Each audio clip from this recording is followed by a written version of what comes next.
Hello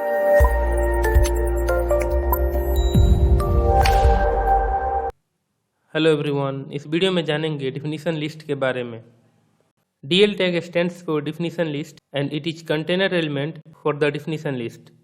DL tag में DL का full form definition list होता है और डिफिनीशन लिस्ट एक डिफिनीशन एलिमेंट्स का कंटेनर होता है।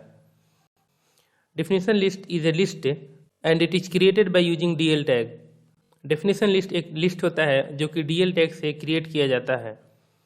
It typically consists of one or more definition terms and definition description pair. Definition list एक लिस्ट होता है जो कि DL टैग से क्रिएट किया जाता है और यह definition term और definition description के पेयर से मिलकर बनता है। एक DL टैग में वन या मोर देन वन DT और DL टैग के पेयर्स को रख सकते हैं। DT stands for definition term and it is used to define the term or concept you want to explain. DT tag में DT का फुल फॉर्म डिफिनीशन टर्म होता है और ये यूज किया जाता है डिफिनीशन टर्म को डिफाइन करने के लिए। DT tag stands for definition description and it is used to provide the description और definition of the term defined in the corresponding DT tag. DT tag में जो DD है उसका फुल फॉर्म डिफिनीशन डिस्क्रिप्शन होता है और यह use किया जाता है उस टर्म को डिफाइन करने के लिए जो टर्म DT टैग में लिखा गया होगा। यहाँ इसका सिंटेक्स देखते हैं। पहले DL ओपनिंग और DL क्लोजिंग लिखेंगे तो फिर वो दोनों पेयर्स को रखना शुरू कर देगा और उसके अंदर DT टैग में ये डिफाइन करेंगे कि किस चीज़ को एक्सप्लेन करना है और वही चीज़ जो यहाँ डिफाइन किया गया होगा उसको एक्सप्लेन करेंगे ये DD टैग में। जैसे हम यहाँ DT ओपनिंग और DT क्लोजिंग टैग के बीच में मैथमेटिक्स लिखते हैं तो इस DD ओपनिंग और DD क्लोजिंग टैग में ये डिफाइन करेंगे कि मैथमेटिक्स क्या होता है और उसके फुल एक्सप्लेनेशन इसमें लिख सकते हैं और चाहें तो एक से ज़्यादा भी इसके पेयर्स को रख सकते हैं। तो उसके लिए फिर DD क्लोजिंग के बाद एक और DT लिखेंगे जिसमें उसका शॉर्ट फॉर्म लिखेंगे और फिर इसको एक्सप्लेन करने के लिए एक और DD टैग में लिखेंगे। ऐसे ही हम वन और मोर देन वन टाइम्स कर सकते हैं। तो कोड में समझते हैं कि कैसे इसे यूज किया जाता है। यहाँ देखेंगे DL टैग कैसे यूज किया जाता है। तो सबसे पहले DL टैग लिखेंगे और फिर उस DL टैग में DT टैग के थ्रू ये डिफाइन करेंगे किस चीज़ को डिफाइन करना है और फिर उसके बाद DD टैग में उसका डिफिनीशन रहेगा।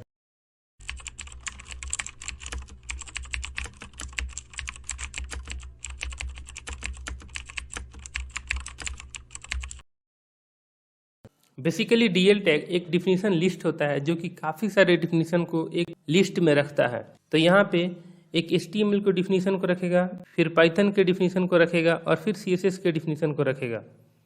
तो उसके लिए ये सभी डिफिनीशंस के हेडिंग को यहाँ DT टैग में लिखेंगे। जैसे यहाँ HTML को डिफाइन करने के लिए पहले DT टैग में HTML लिखेंगे और फिर HTML को डिफाइन करने के लिए इस DD टैग में लिखेंगे और ऐसे ही पाइथन को डिफाइन करने के लिए इस DD टैग में लिखेंगे और फिर CSS को डिफाइन करने के लिए इस DD टैग में लिखेंगे।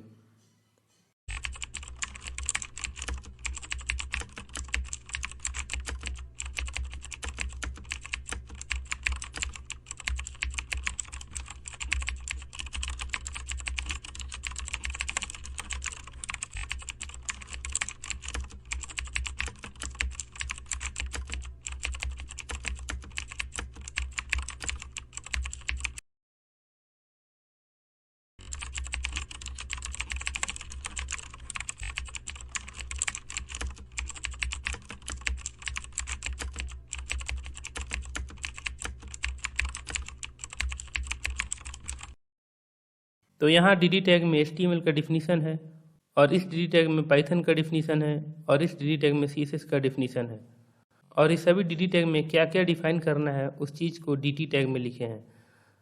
तो उम्मीद है आप समझ गए होंगे कि DL टैग कैसे यूज करते हैं। तो इसका आउटपुट देखते हैं। यहाँ आउटपुट में देख सकते हैं कि DL टैग कैसे वेब पेज पे कंटेंट को शो कराता है। वीडियो हेल्पफुल लगा हो तो लाइक करें, कमेंट करें, शेयर करें, चैनल को जरूर सब्सक्राइब करें और यहाँ राइट साइड में HTML का प्लेलिस्ट पे क्लिक करके फुल प्लेलिस्ट देख सकते हैं। सो मिलते हैं अगले वीडियो में। Thank you for watching.